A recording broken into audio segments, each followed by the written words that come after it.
Pues qué ilusión empezar el Librújula Podcast con esta melodía tan poco original, es verdad, y aún así tan emocionante para todos nosotros. Amigos, amigas, oyentes de todas partes, que son muchas esas partes, hoy vuestro podcast preferido de literatura cumple nada más y nada menos que un año.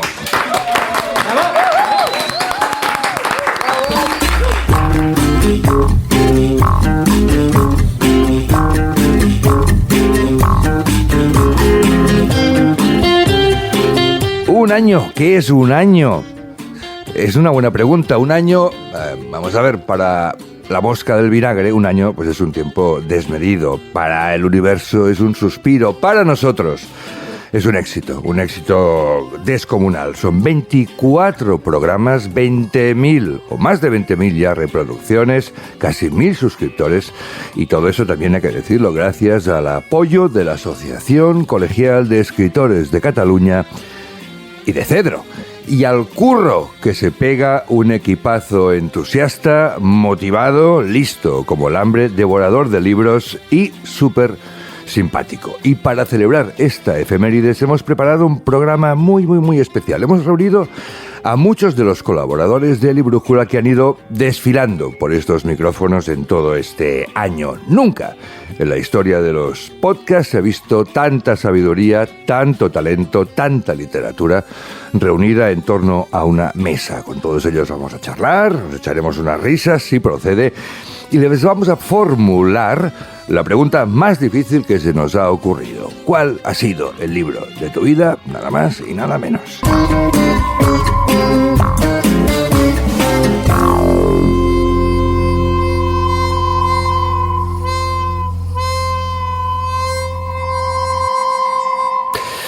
Toni Iturbe, sabéis todos, es el director de Librújula. Hola, Muy buenos días, tardes, noches. Y él fue el encargado de abrir, de inaugurar este podcast hace exactamente un año. ¿Te acuerdas? Un año. Decías antes, un año es poco, es mucho, es un milagro. Sí. Estamos aquí después de un año. Sí. Recordamos además que aquí somos furiosamente independientes. Quiero decir, aquí no pertenecemos ni a un grupo mediático, ni a una editorial, ni a un banco. Bueno, todos pertenecemos a algún banco, pero digamos que no demasiado, al menos. Dependemos solamente del entusiasmo. Sí, la verdad es que sí, y estamos todos muy contentos. Bueno, ¿te acuerdas del primer programa, Toni? Sí, claro que sí, claro que sí. Menudo invitado tuvimos. Ya. Vamos a recordar un momento ese instante emotivo. Estaba pensando que una buena película, don Miguel, sería su encuentro con William Shakespeare. Lo vio en Valladolid, ¿verdad? Sí, aunque fue un encuentro breve. El señor Shakespeare tenía muchas ocupaciones como gentilhombre de la embajada inglesa que negociaba la paz con España. Toni, yo no sé, pero esto de hablar con Cervantes, ¿se te nota la voz como temblorosa, emocionada, o me equivoco yo? Bueno, es que menudo privilegio, ¿no? Hablar con don Miguel de Cervantes, ¿no? Grande entre los grandes. La gente, recuerdo que enviaba un montón de mensajes. ¡Qué fuerte!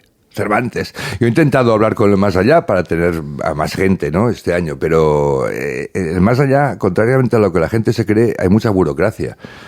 Y es muy difícil. Por ejemplo, quería hablar con Lope, con Góngora, no hay manera. Bueno, lo que hay que hacer es abrir un libro, ¿no? Y esa es la forma que tenemos más directa. Realmente la gran ouija es abrir un libro y leerlos. Es verdad. También estuviste, por cierto, en el programa Postal desde Ucrania. No lo olvidemos, en el programa número 6. Efectivamente. Y ahí oímos también un fragmento que trajiste tú grabado que a mí me puso los pelos de punta. Повітряна тривога. Терміново прослідуйте сходами в бомбосховище. Не використовуйте ліфт. Допомагайте один одному. Не скупчуйтесь на вході в укриття. Повторюю, повітряна тривога. Терміново прослідуйте сходами в бомбосховище. Не використовуйте ліфт. Допомагайте один одному. Не скупчуйтесь на вході в укриття. ¿Te acuerdas de aquella sirena, Me acuerdo de la sirena en Kiev por la noche en el hotel, esa megafonía que te despertaba de madrugada y esas sirenas que te ordenaba que bajaras rápidamente al refugio. Realmente ha sido uno de los programas, yo creo, más... A mí la verdad es que me emocionó aquella app que traías del móvil, ¿te acuerdas? Sí. El mapa de Ucrania, y en tiempo real se veían las ciudades que estaban siendo bombardeadas en aquel preciso instante. Sí, el dibujo de los misiles, ¿no? Detrás de esa tecnología llamativa lo que hay es el sufrimiento de las personas, ¿no? Yo sigo en contacto con Sergio Borchevsky, que es el traductor al ucraniano de Borges, y que el otro día me hablaba, bueno, pues cómo en medio del sufrimiento siguen estrenando obras de teatro y siguen luchando. Bueno, Tony, la pregunta horrible de hoy. ¿Cuál ha sido el libro de tu vida? Bueno, pues ante esta pregunta tan tremenda, yo me tengo que abrir el pecho, Carlos, y además lo voy a hacer literalmente. Ahí.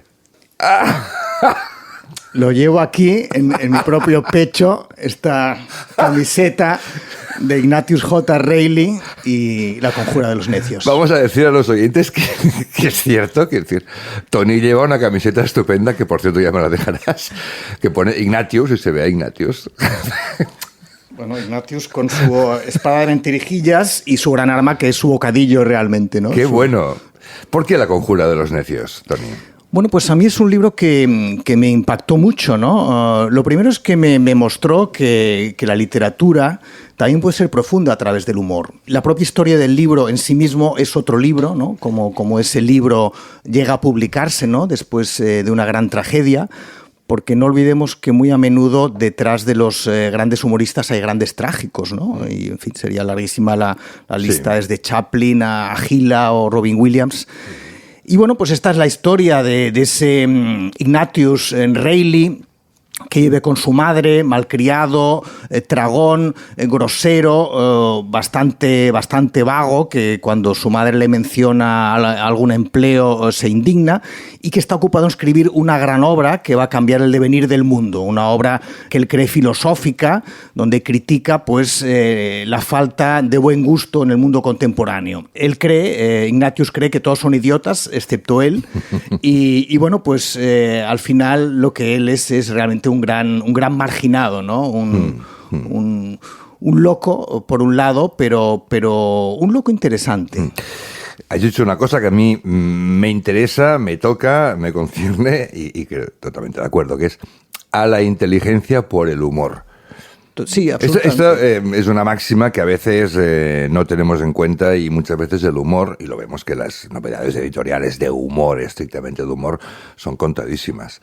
Tony, es muy difícil, y te voy a decir, es muy jodido hacer humor. Sí, es muy difícil porque todos sabemos por qué lloramos, pero es difícil saber cómo hacer reír a la gente, ¿no? Porque todos lloramos más o menos por lo mismo, por las mismas tragedias, pero reímos por cosas distintas.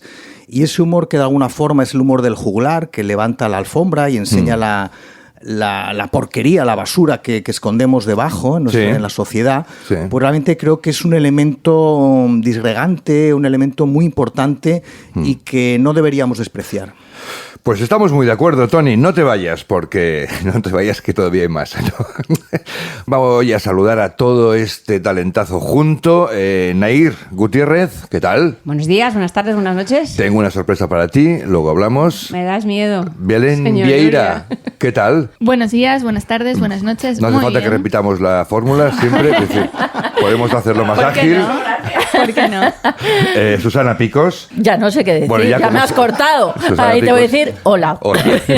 Gaia Tilota, también te saludo a ti. Hola. Vamos a dar paso a un amigo, Enrique Villagrasa. Tarragona, bienvenido y bien hallado. Gracias, Carlos Luria. ¿Cómo estás? Vamos a decir a los oyentes, por si acaso no lo han escuchado, que Enrique nos dejó en esta larga ya historia del podcast, yo creo que la imagen más inquietante de todas las que hemos tenido a bien visualizar. ¿Lo recordamos, Enrique, te parece? Sí, la imaginación al poder. Estábamos hablando de un tatuaje y tú sugeriste que el mejor lugar para tatuarte cierta frase muy bonita que habías dicho era ni más ni menos que el glande. La pregunta es, ¿te mantienes, digamos, en esa afirmación o has cambiado de opinión? O... Yo creo que la verdad está en el verso. Y ya está, punto. Aquí tengo también a Nair. Os recuerdo que los dos estuvisteis en el programa dedicado al Almudena. Correcto. Sí. Ya hablamos de poesía y esas cosas.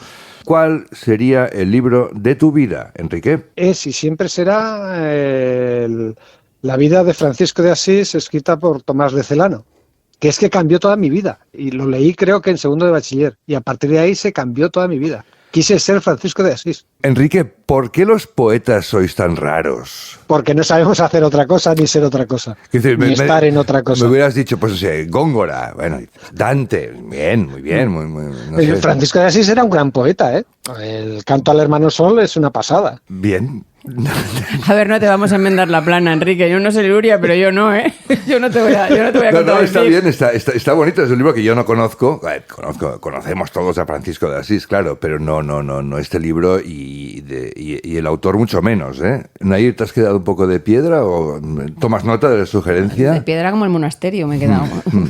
¿Sabes qué pasa? Que Nair, claro, últimamente está muy arriba y abajo con el tema de María Dueñas y de repente pasar de María Dueñas a Tomás de Celano es como un salto cualitativo y cuantitativo enorme. A ver, básicamente porque Tomás de Celano es la primera vez en mi vida que lo oigo. Entonces, me hace gracia que los chavales se quejen ahora de las lecturas obligatorias de bachilleratos. Sí. Y yo recuerdo un Pero breviario... yo no lo leí por obligación, ¿eh? Como has dicho en el por instituto... obligación me leí... Platero y yo me obligaron, pero... Claro. Me siguen obligando a leer Platero y yo. De Claro. Francisco de Asís me cayó en mis manos por, yo qué sé, en filosofía no hay casualidades. De hecho, Enrique, el último invitado que tuvimos, este librazo que nos habla de felicidad y filosofía, Rafael Narbona, dedica un capítulo a Francisco de Asís, curiosamente. Sí, en El Maestro de la Felicidad sí que Sí. lo he visto. No lo he leído, pero lo he visto. Sí. Tengo el libro, tengo Sí, el libro de Rafael Narbona, pero no puedo leer. Es un buen libro, es un Sí, buen libro. Oye, que muchas gracias, Enrique, A Vale. mandar, para eso estamos. por tu recomendación y hasta muy, muy, muy pronto, y ya sabes que siempre estás invitado, ¿de acuerdo? Otro abrazo para Nair. Adiós, Enrique. Gracias. Hasta Chao. luego. Nair Gutiérrez, insisto una vez más, vamos a recordar, estuvo aquí en el programa de la Almudena, un bonito programa, ¿te acuerdas? Muy bonito. Déjame recordar un momento muy importante en el programa dedicado a Almudena, por favor. ¿Podrías repetir de corrido tu cargo? Hombre, claro, me lo sé. ¿Qué te piensas que no me lo sé? A ver. Coordinadora de comunicación de la División Editorial de Librerías del Grupo Planeta. Y ahora al revés. Ahí ya no. Lo hemos aprendido. Sigo sin saber decirlo al revés. Pero aparte dices, ¿para qué me lo voy a aprender? Cualquier día me llamo de otra manera y que todas esas sinapsis perdidas. No hay que perder el tiempo en cosas que no merecen. Exactamente, ¿eh? el disco duro va muy sobresaturado ya. Efectivamente. Bueno, Nair, antes de que me cuentes, gracias por haber venido también tú. De nada. Antes de que me cuentes el libro, cuál es el libro de tu vida, tú acabas de publicar uno. Sí. Ah, claro, esto hay que mencionarlo. Coño, me hubieras dicho que debería venir a hablar de mi libro. Ya podéis apagar todos los micros. Vamos a ver, Nair, minuto y resultado. No, yo que por fútbol no. O sea, no. O sea, ¿Cuál es el título? El título es El cajón de las cosas que no duelen. Oh, Sí. es un libro infantil. Bueno, para Sí, pero, ¿no? infantil y para adultos con síndrome de Diógenes emocional. Tony, ¿tú sabes lo que es el síndrome de Diógenes emocional? Pues no con exactitud, pero me suena bien, ¿no? Sí, se suena muy bien. Yo creo que es verdad que hay un tipo de libros, Sí. como El Principito, por ejemplo, que en realidad son libros escritos para el niño que todos fuimos una vez. Ah, y por ahí iríamos, Nair. Un poco sí. Dame, no sé, dame algo de ese libro. Bueno, pues ese libro, digamos que crece alrededor de un título que me da en época de pandemia Elena Blanco, que Sí. trabajaba conmigo, y en aquella época ella perdió, cuando todos perdimos cosas en la pandemia, pues ella tenía un viaje a México, Sí. comprado con su pareja, se iban, lo tenían todo amarrado y Ahí. se quedaron sin el viaje. Ya.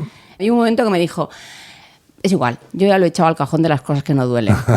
Y le dije, pero es que eso es una frase maravillosa, Muy le voy a bien. hacer un cuento, ¿no? Muy bien. Y entonces Y de 4 ahí ha años salido. después ha salido ese cuento. ¿Cuál es el libro de tu vida, Nair Gutiérrez? Pues yo no diré que me lo ha arrebatado Tony Turbe. Cuando he visto la camiseta he pensado, mierda, yo ese libro, que además me ha recordado mucho, a Ignatius me ha recordado mucho el protagonista de, yo no sé si habéis leído Una historia ridícula de Luis Landero, Siempre. pero el protagonista tiene ese punto de Ignatius que te da a la vez pena y risa. Y risa, ¿no? Yo creo que el libro de mi vida es... y mira que me va a costar, pero si aquí todos habéis sido capaces, no voy a ser menos. Dale. Es de parte de La princesa muerta, de Kenny Zemura. ¿En serio? Porque es el único Oh. libro que yo recuerdo que me haya mareado físicamente. Yo era voluntaria olímpica y entonces te decían hacer cosas muy raras, ¿no? Por ejemplo, una vez me mandaron que fue cuando me pasó esto, a la calle Egipciacas, al CCCB, a vigilar una exposición. Hacíamos aquellas cosas. Sí, ¿no? sí.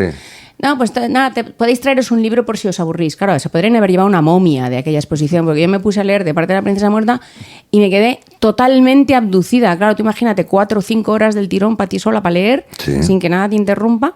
Me metí en aquella historia y cuando salí a la calle me sentí físicamente mareada porque acababa de leer la escena en la que ellos, todavía me acuerdo, ellos se miran en un espejo para casarse. No se ven, no se miran a los ojos porque es como demasiado directo, sino que se miran a través de una bandeja de plata.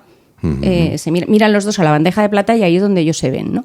Y yo salí a la calle, si hubiera pasado un elefante por la calle Egipciacas, no me hubiera sorprendido lo más mínimo, porque estaba absolutamente mareada por el cuento. Y lo que recuerdo es lo que llaman ahora tan grandilocuentemente la experiencia de lectura, ¿no? Pues eso es una señora experiencia de lectura. Pues yo salí medio colocada de la lectura de aquel libro. La sensación es justo lo que no se me ha olvidado. Ya tenemos unos cuantos librazos. Vamos a ver cuál es el libro de la vida de Antonio Paul Auster Lozano.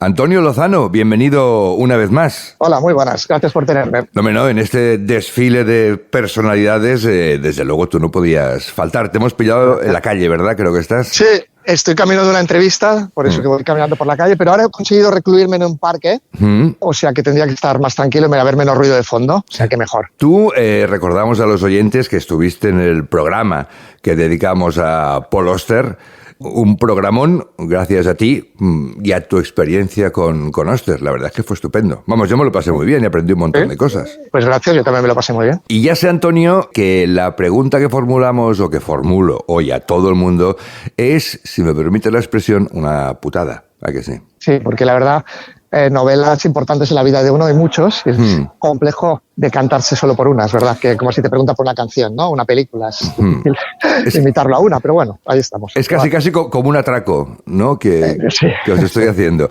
Bueno, pues seguro que mucha gente está pendiente, yo también. ¿Cuál es, Antonio Lozano, el libro de tu vida? Pues mira, le he dado muchas vueltas y al final me he decidido por El Gran Gatsby, de Francis Scott Fitzgerald, que es probablemente la novela que más veces he leído y la única que colecciono en diferentes ediciones. Tengo 12 o 13 ediciones, tampoco muchas. ¿Tienes 12 o 13 ediciones del Gran Gatsby en casa? Sí, entre inglés y castellano tengo, sí, más o menos. ¿Y por qué te gusta tanto? Hay muchos motivos, pero empezaría por la prosa de Scott Fitzgerald, que yo creo que ha sido de los autores más elegantes que ha dado la literatura universal, ¿no? Leerlo es una elegancia, su prosa maravillosa, toda su obra. Y esta, en particular, El Gran Gatsby, me interesa también por otros motivos. Para empezar, porque en el centro, yo que soy un gran fan de la novela policíaca, pues hay un gran enigma, ¿no? Que es ¿quién es Jay Gatsby? Este multimillonario de aparentemente turbio pasado, sobre el que circulan, muchas hipótesis, ¿no? Hay muchas leyendas negras también sobre él. Y hay una gran pregunta, ¿quién es este tipo que da estas fiestas fastuosas? ¿De dónde viene? Y me interesa mucho también el punto de vista, que es no la cuenta en primera persona, ni hay un narrador omnisciente, sino que recordemos que es un vecino, que es Nick Carraway, el que vive al otro lado de la bahía y ve estas fiestas fastuosas desde el otro lado y quiere participar de ese mundo de oropel y tal.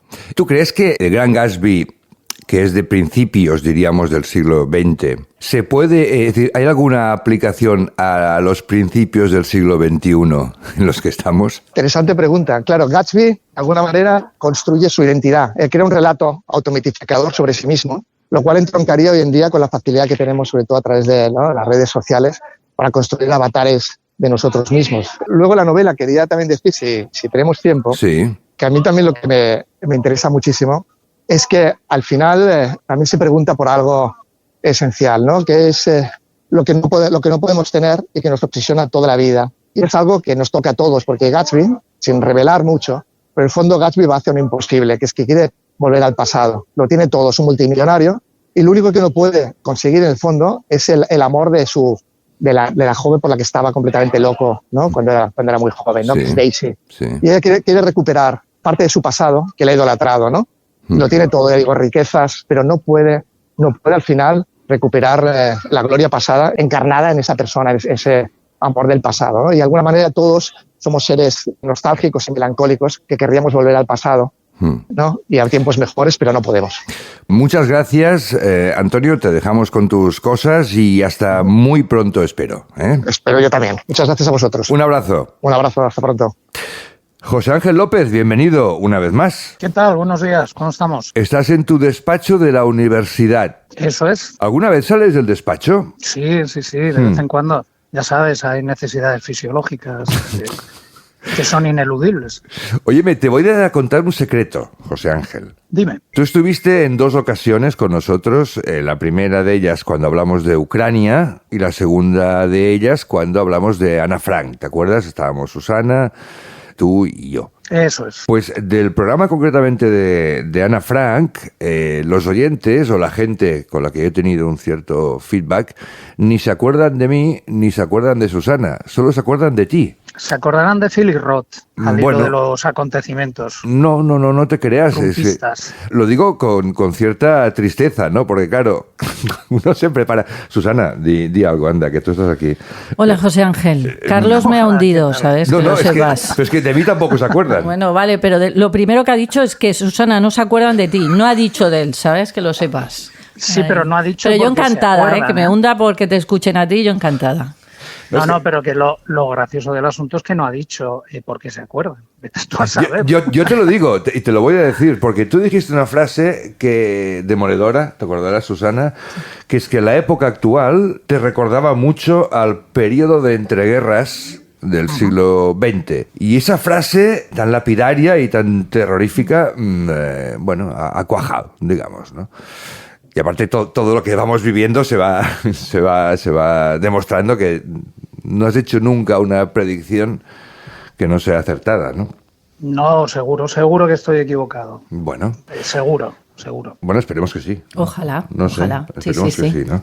José Ángel López, vamos a decir, por favor, di tú cuál es el libro de tu vida. Si entiendo por el libro más importante de mi vida, aquel que me ha marcado en mi itinerario vital y en mi itinerario profesional y en mi itinerario cultural, pues ha sido La madre de Gorki.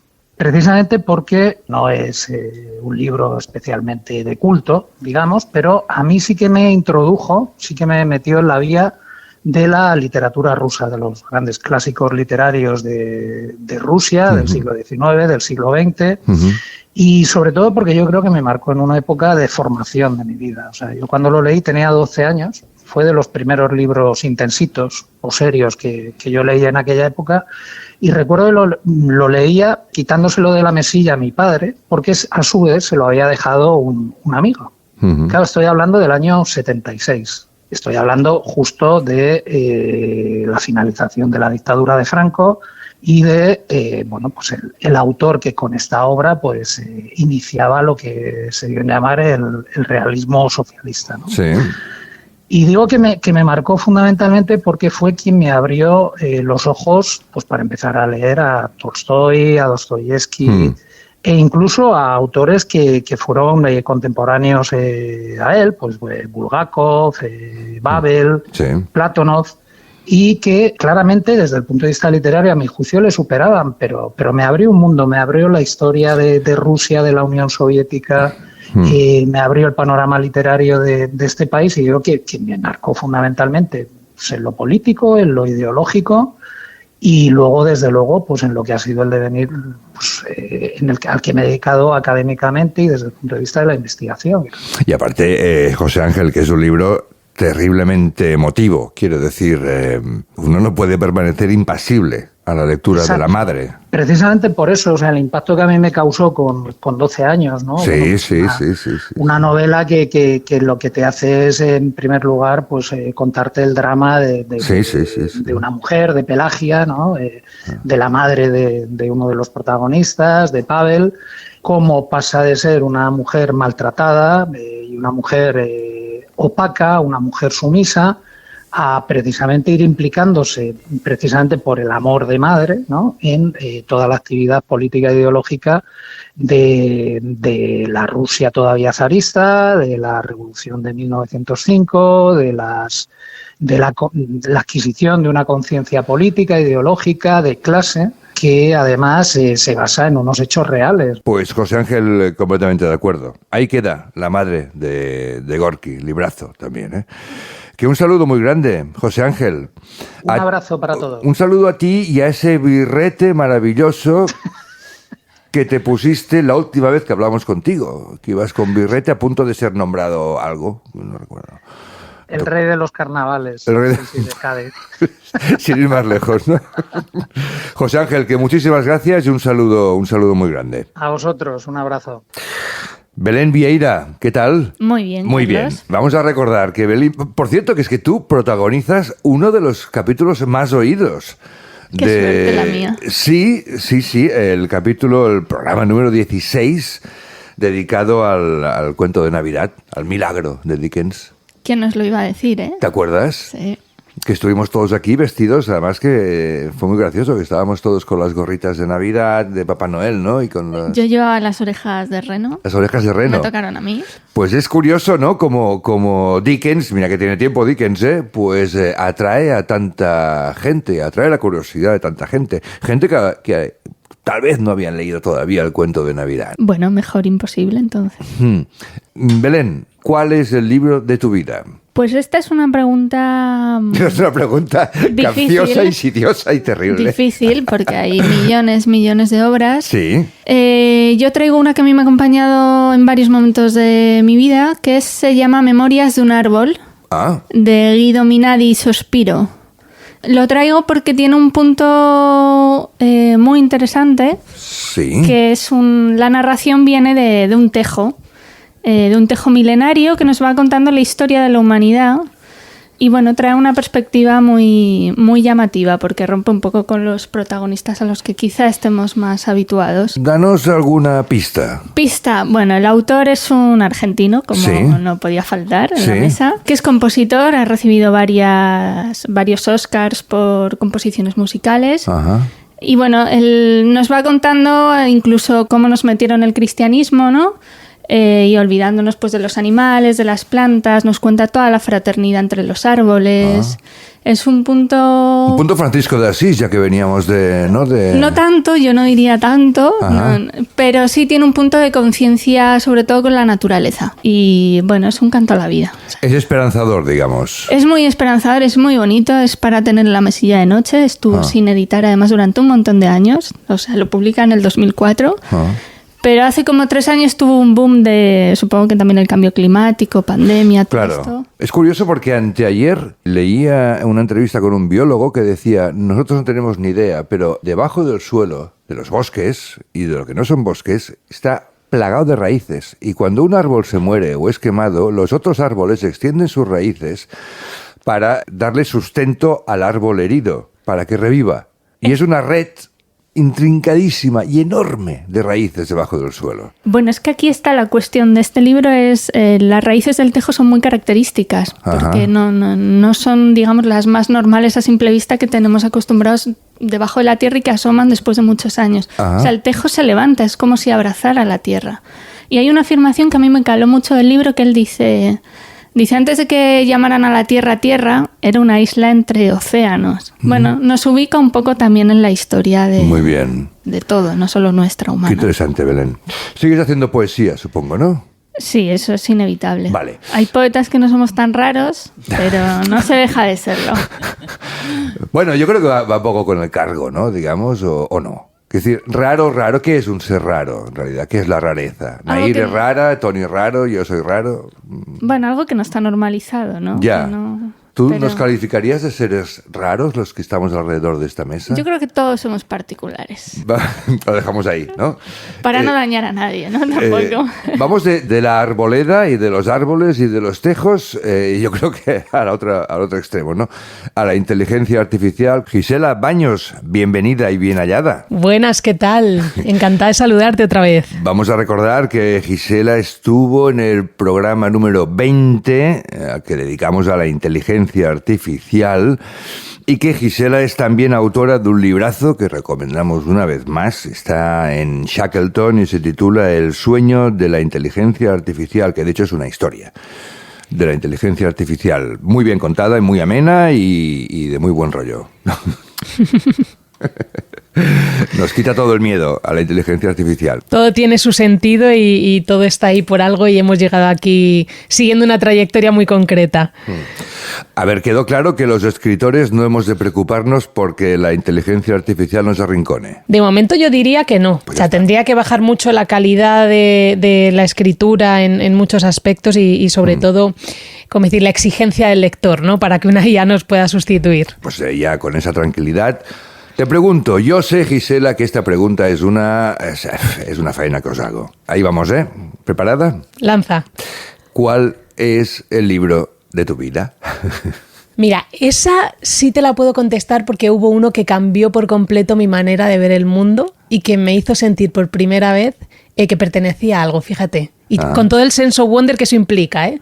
Y es un libro muy trillado, muy conocido, pero que a mí me llegó de una forma mágica y además en el momento perfecto, que fue El mundo de Sofía. Vale. Entonces, claro, es un libro que me llegó cuando yo tenía la edad de Sofía, cuando me sentía igual que Sofía, entonces de alguna manera dio respuestas a muchas de las incógnitas y me situó en el mundo en un momento en que los adolescentes estamos un poco perdidos. Si es el libro de tu vida, es que ese libro ha afectado de algún modo a tu vida. A mi manera de ver el mundo, sobre todo. Porque yo siempre era una niña que me preguntaba todo tipo de cosas, ¿no? Y me encantaba la física y la cosmología y la astronomía y todo esto.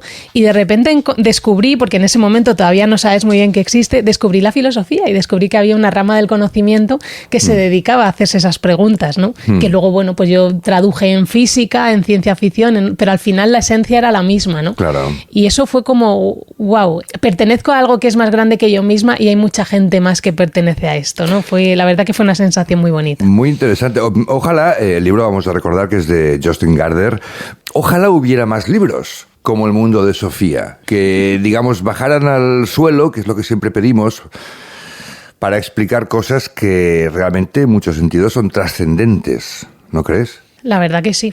Ojalá nos detuviéramos más a reflexionar, a mirar, a pensar, a preguntarnos cosas en vez de ir como locos como vamos ahora mismo, ¿no? A toda velocidad, sin tiempo para nada, ni para solo para reaccionar, ¿no? Muy bien, Gisela, pues no ha sido tan difícil, al fin y al cabo. Has estado mucho rato meditando sobre cuál podías decir. Realmente, ¿sabes lo que pasa? Que como es un libro que se ha leído ya todo el mundo y dices, bueno, pero este no tiene nada original, ni distinto, ni nada de esto, ¿no? Siempre queda bien como decir... No, Gisela, no todo el mundo. No todo el mundo.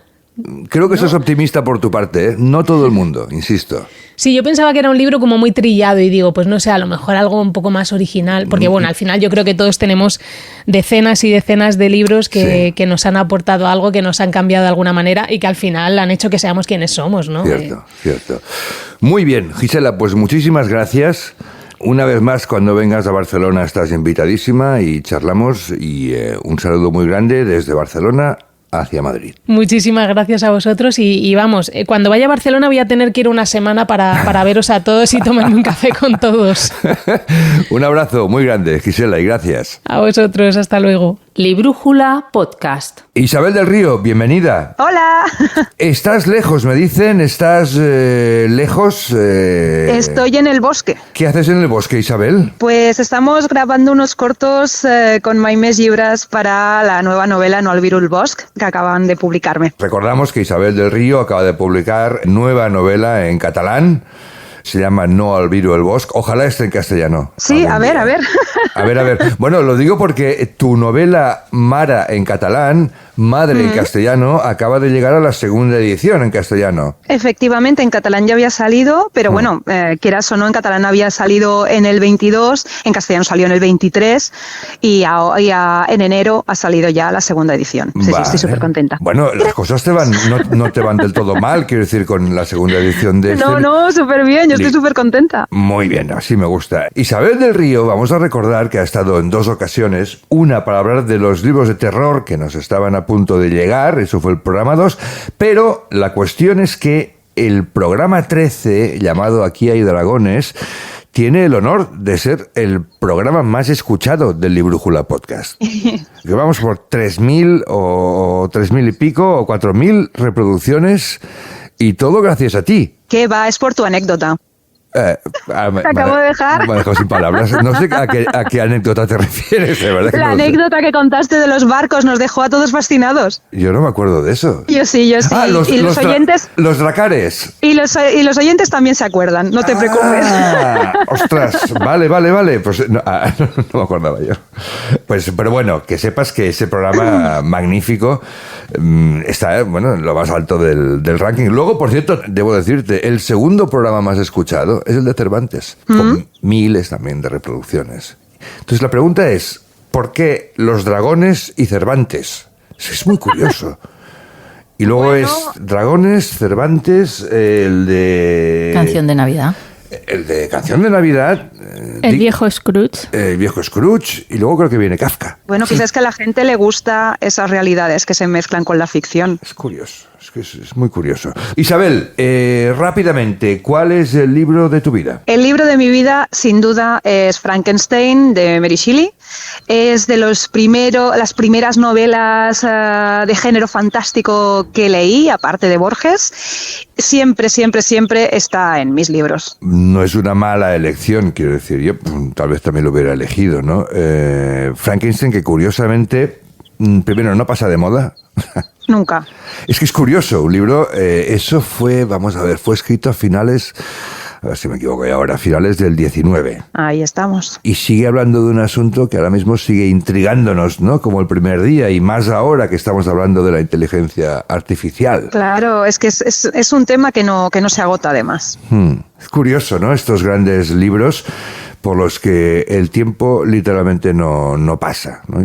Bueno, también es la forma en la que está explicado, ¿no? Mary Shelley, quieras o no, tenía una forma de narrar que, pese a estar encorsetada por su tiempo, que no se puede evitar, como era una mujer que se salía ya de las convenciones, al final su forma de explicar las cosas también era distinta, y es una manera de hablar que nos llega y que nos resuena. Además, hay que decir también, yo recuerdo escribiendo un artículo sobre sus padres, los padres de Mary Shelley. Shelley tuvo que publicar ese libro, al principio lo publicó con sus iniciales para que no se supiera que era una mujer. La primera edición fue con MS, de Mary Shelley, ¿no? Y los críticos alabaron el libro hasta que se dieron cuenta o hasta que supieron que era una mujer. Que era una mujer. Y entonces suerte tuvimos de que vino Virginia Woolf a rescatarlo del olvido, porque ese libro hubiera quedado en el olvido. Isa. Muy triste, ¿eh? Yeah. ¿Y cuántos libros habrán quedado en el olvido siendo maravillas que nos encantaría haber leído? Sí, esto lo comentábamos, sí. Escritoras, filósofas, arquitectas, que toda esta gente se ha quedado por el camino en realidad, ¿no? Bueno, pero lentamente vamos haciendo arqueología. Sí, poquito a poquito. Y rescatando. Fue publicado en 1818. Toma. Hace ya... Las fechas no. Un poco más de 2 siglos. Sí. Y sigue siendo igual de vigente. Isa, que muchas gracias. A vosotros. Enhorabuena. Por los pajaritos y eso. Enhorabuena por todos los éxitos y que vengan muchísimos más. Un abrazo. Muchas gracias, chicos. Muy, muy grande. Adiós, Isabel. Adiós. Chao. Gaia Tilota, ¿qué tal? Hola, muy bien. Gaia Tilota, nuestra piccola strega. Muy bien dicho. ¿A que sí? Vamos a recordar que Gaia es redactora becaria de Librújula, que sabe más probablemente de literatura hispanoamericana que todos nosotros juntos. Lo dudo. Bueno, o no. Gaia, ¿qué tal? Muy bien. ¿Sí? ¿Contenta? Sí. Gaia nos ha traído un pastel, haremos fotos, se publicarán por las redes y veremos que este pastel es maravilloso. Lo has hecho tú, además. O no sé. Todo lo que digo, no te digas o no, porque claro... Espero que salió bien. Seguro que sí. Te hemos escuchado en los últimos programas y muy bien. Ahora te toca decirnos cuál es el libro de tu vida. Y no quedó ninguno de Agatha Christie. Y no quedó ninguno es lo que antes conocíamos como 10 negritos. Eso es. Le han cambiado el título, digamos. Sí, es el título Politically Correct, digamos. ¿Cuál es el título en el original inglés? ¿Cuál era? 10 Little Negroes, creo. O sea, 10 negritos. Sí, 10 negritos. Ya. Ya en las librerías se vende como y hasta quedó... ¿No? ¿Cómo era? Y no quedó ninguno. Creo que sí. Y no quedó ninguno. Sí. Pues depende de la edición, claro, pero creo que sí. ¿Y esas cosas, a ti te parece bien el cambio de título? A mí me parece irrelevante por completo, porque además como The Little Negros es como la cancioncita que acompaña a la historia, entonces no tiene mucho sentido cambiarlo por y no quedó ninguno, aunque es muy buen título. No me parece mal. Sí, bueno, parece más un título de película del oeste que no de novela de Agatha Christie. Hicieron muchas... y no quedó ninguno. Y no quedó ninguno, eso es. John Wayne. Pero es que tiene mucho de esta vibe el libro. Ya. Bueno, 10 negritos o lo que fuere. Esto me recuerda cuando había un personaje de dibujos animados, tiras cómicas, que se llamaba Lucky Luke. Y a Lucky Luke, que toda la vida de Dios había ido con sus cigarritos entre los... Tony, tú eres de mi generación. Sí, ¿Te acuerdas de Lucky Luke? Sí, y sé que perdió el cigarrito por una hierbecita que de repente masticaba en lugar de... O sea, Lucky Luke ahora va con una hierba. Sí. Pero era un fumador empedernido. Y es como lo creó como lo imaginó su creador, ¿no? Bueno, cada época tiende a fabricar el mundo a su medida, ¿no? Decía Joseph Conrad que el hombre siempre se cree muy moderno en su época. Y esto ha afectado también a otra gente, a Roald Dahl, a Mark Twain. Pues vale, así estamos, ¿no? Gaia, ¿por qué te gusta tanto 10 negritos? Porque es el primer libro que me atrapó por completo, como que no pude dejarlo, y entonces tengo muy buen recuerdo de ese libro. Es una historia perfecta, todo está encajadito, me encanta. ¿Conocías o sabías quién era el asesino? No. Estuve como todo el libro haciendo adivinanza sobre quién pudiera ser, pero es que te explota la cabeza este libro. Es bien logrado. Y luego, qué bonito cuando un libro te atrapa, te abduce, ¿no? Como si fuera un extraterrestre, ¿no? Te abduce y no te deja pensar más que en ese libro y en cómo va a acabar. ¿Quién es el asesino? Y a ti te pasa, Gaia, que cuando estás leyendo un libro maravilloso, como es el caso de 10 negritos, vamos, es un truco que hago yo que no vale para nada, claro, que me obligo a leer solo 5 páginas cada vez que lo abro, porque así me imagino que tardaré más en llegar al final. O sea, atraso el momento de llegar al desenlace, pero que no se acabe, por Dios, que no se acabe. Y leyendo solo 5 paginitas, pues tardo más días en llegar al final. Bueno, es una tontería. Pues no solo los poetas son raros. Podríamos decir lectura tántrica. Podríamos decir muchas cosas, Tony. Gaia, muy interesante. Muchas gracias. De verdad, muy interesante. Milo Krumpotik, bienvenido y bien hallado. Muchas gracias. Vamos a recordar, Milo es subdirector de Librújula, es también un buen tipo y estuvo en el programa 17, ¿te acuerdas, Milo? El de los premios Nobel, sí. Los premios Nobel, lo subtitulamos Premios Nobel de Literatura, no es oro todo lo que parece, y también es otro programa que lleva también la tira de reproducciones. Y el motivo por el que me han declarado persona non grata en Suecia. Tampoco es muy grave. ¿Tenías pensado ir a Suecia? Hombre, en los próximos meses. Es un país al que le tengo aprecio, no. Pero bueno, iré a Noruega, no pasa nada. O a Finlandia, oye. Que, Milo, antes de ir al libro de tu vida, que eso es una pregunta que me apetece muchísimo a ver qué contestas, debo decir que tengo un corte de cuando estuviste aquí con nosotros, te voy a sorprender, en el que demuestras que sabes mucho. Vaya, porque o sea, hay una prueba. Hay una prueba. Vamos a escucharla. ¿Quién va a ganar este año la Liga? Rápido. El Barça. ¿Tú te acuerdas de este momento? Me acuerdo de este momento y además lo he pensado muchas veces porque fue decir eso y el Barça cayó en picado, llegó a estar, no sé, a 7-10 puntos por debajo del Madrid y yo pensaba, esto es por hablar antes de tiempo. Ya. Pero bueno, se han recuperado. Claro, pero ahí es donde se demuestra que el que sabe, sabe y el que no, no. Quiero decir, en aquel momento sí, cayó en picado, pero parece que la realidad te está dando la razón, ¿o no? Bueno, afortunado que es uno a ratos. Milo, ¿cuál es el libro de tu vida, porfa? Bueno, cuando estaba pensando esto, una vocecita en mi cabeza dijo algo así como: todos los libros de mi vida son los libros de mi vida. Pero pasaron por ahí Mark Twain, Philip Roth, Martin Amis, una especie de tsunami de ideas, de títulos que se cernió sobre mí. Sí. Y bueno, y después de zambullirme en esa hora... Qué bien hablas, de verdad. ¿Cuántos verbos tan bonitos utilizas? Por eso eres subdirector. He estado buscando en el diccionario antes. Bueno, pues de esa ola de todos estos libros de mi vida, he salido con uno, que es El duelo es esa cosa con alas. Igual te parece que es llevarlo un poco a mi terreno, pero te explicaré por qué escojo este libro. Es un libro de Max Porter, es un libro que traduje yo, vaya eso por delante, que ahora cumple 10 años, Era el debut, por cierto, de Max Porter, luego ha hecho 4 libros completamente diferentes más. Este libro está ahora ha tenido una adaptación al teatro, se está a punto de adaptar al cine, se está adaptando al cine ahora mismo, con Benedict Cumberbatch como el protagonista. ¿Y por qué lo elijo como el libro de mi vida? Pues porque yo creo que reúne todas las facetas de mi relación con el libro dentro de un único título, o al menos casi todas.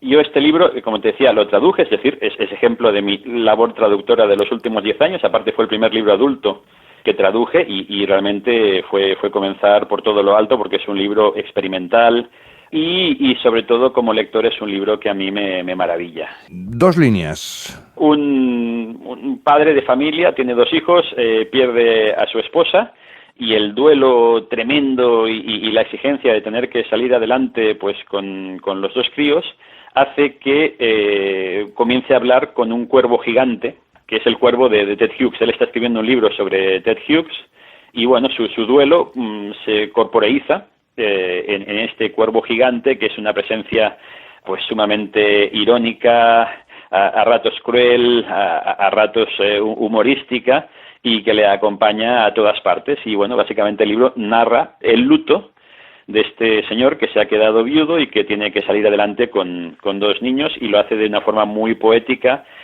insisto, con momentos muy experimentales y además pues eso, presentación en sociedad de uno de los escritores pues más diferentes que haya leído yo en la última década. Muy bien. Es curioso lo que son las coincidencias, las causalidades. Es la segunda vez que oigo hablar de Ted Hughes en 2 días prácticamente, ¿no? Porque me estaba releyendo la biografía de Sylvia Plath. Ajá. Cuando la abandonó Ted Hughes, creo que tenía 2 hijos, Sylvia Plath. Pues mira, ahí tenías la versión negativa y en este libro hay una versión un poco más positiva de Ted Hughes. Es verdad. El Ted Hughes autor, evidentemente, uno de los grandes británicos del siglo XX. El Ted Hughes persona, pues, bueno, parece que en según qué momentos dejó bastante que desear. Sí, mal. Pues con eso nos quedamos, que muchísimas gracias. No, a vosotros. Y esperemos que hasta muy, muy, muy prontito. No sé si queremos saludarle, o Tony, o pues Susana. Mandamos un saludo a Milo y tal vez un día habrá que hacer un programa sobre los cuervos. Pues sí. Buena idea. Porque hay unos cuantos, ¿eh? Los hay, los de Edgar Allan Poe hacia adelante hay unos cuantos. Pues nada, apuntado queda. Vale, ahí queda eso. Que Milo, un abrazo muy grande. Un abrazo. Hasta pronto. Chao. Susana Picos. Hola una vez más, porque llevamos saludándonos desde hace un año prácticamente. Cada 15 días. Cada 15 días. Vamos a recordar a los oyentes que el gran núcleo de este podcast son 3 personas. Ahora se ha incorporado Gaia, felizmente, pero aquí somos 3. Sí. Son 3 personas, o somos 3 personas que intentamos meter aquí todo nuestro entusiasmo, toda nuestra alegría y nuestros pocos conocimientos, ¿no? Pero intentamos que no se note que son pocos, ¿no? Felicidades por la parte que te toca. Bueno, a todos, ¿no? Aquí, todos los que estamos de cumpleaños. Como coordinadora del podcast, ¿ha habido algún capítulo que a ti te haya gustado más, que te digas, hostia, este capítulo es que fue realmente bueno? No sé, alguno que conserves en la memoria. No se puede preguntar. A una madre no se le pregunta ¿a qué hijo quiere más? ¿No? Entonces aquí tampoco. Ya, pero ha habido capítulos que no sé por qué, en mi caso al menos, sí permanecen. Y debo decirlo, el de Ucrania, aquí con Milo, que tal vez no era estrictamente literario, pero a mí me llegó al alma. Sí, por ejemplo, ¿no? Sí, hay programas que uno... La sirena, aquella música maravillosa, aquel poema, ¿te acuerdas? Con aquel instrumento ucraniano que no recuerdo el nombre, pero que costó un montón encontrarlo, ¿no? Y que... Todos los programas han tenido cada uno lo suyo, ¿no? Sí. Es verdad que el de Ucrania, cuando oyes esa sirena y además sabiendo lo que está ocurriendo, ¿no? Sí, todavía. Justo. Entonces, bueno, se te hace muy duro. Con mucha gente muriéndose por ahí. Susana, el libro de tu vida. Pues a ver, yo he estado escuchando a todos los que han elegido un libro y me ha parecido que nadie apostaba por el amor. Entonces, ahí voy yo, me lanzo. Son los descreídos aquí, toda esta gente. Sí, la gente recuerda su infancia, su vocación, su trabajo, pero ¿y el amor?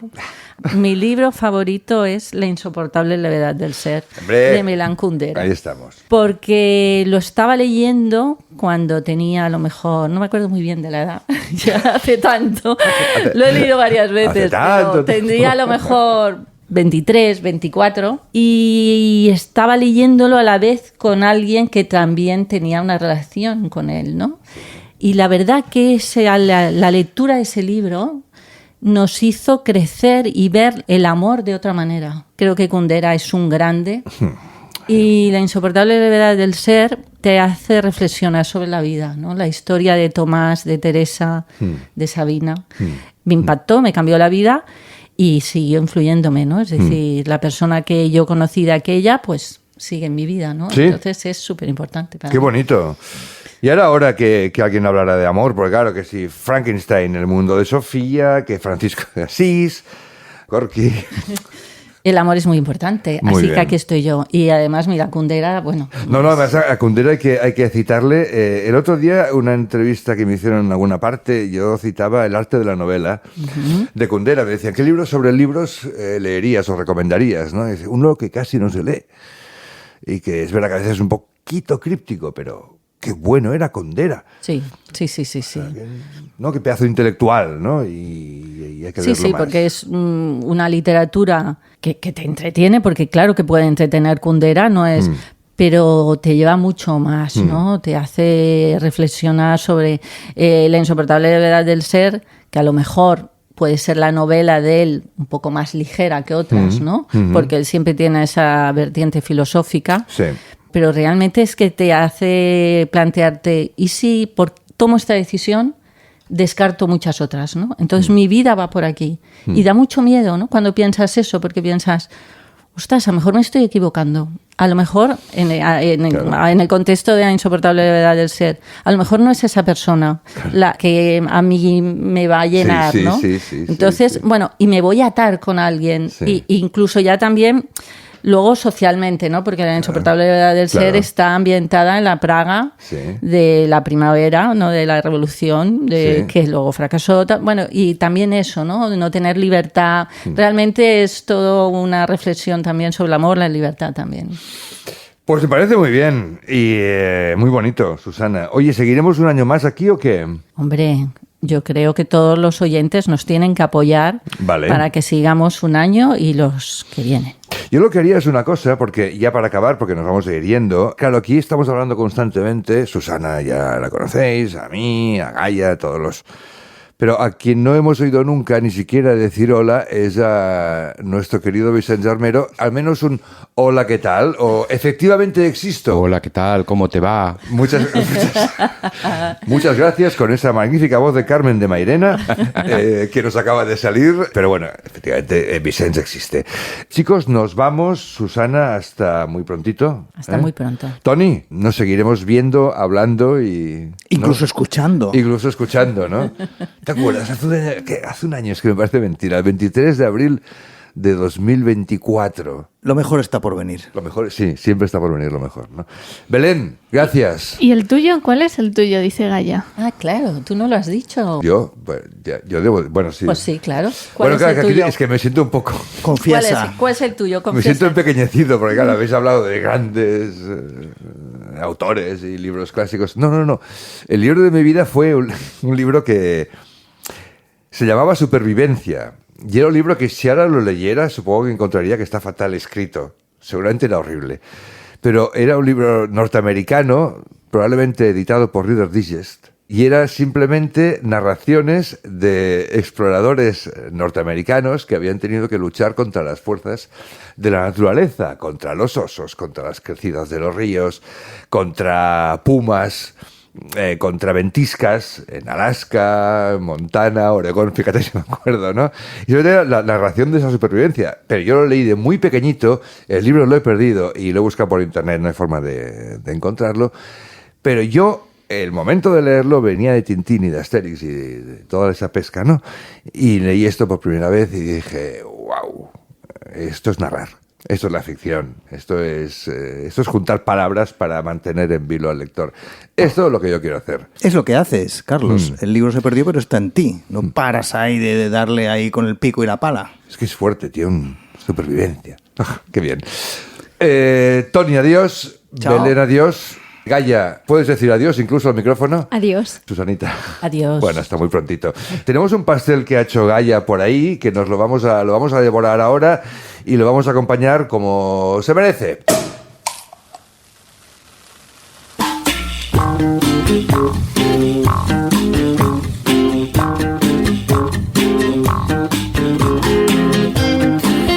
Pues hasta aquí este programa tan especial de cumpleaños. Espero que no nos hayamos mirado mucho al ombligo, y si lo hemos hecho, chicos, no nos lo tengáis en cuenta, porque estamos tan contentos que a veces la alegría se desborda y, en fin, ya sabéis lo que pasa.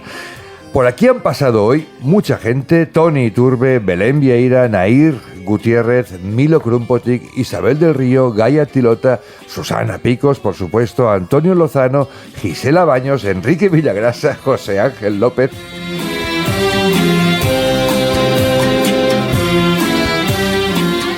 Bueno, desde luego ha pasado Vicente Armero, pero es que Vicente Armero siempre está.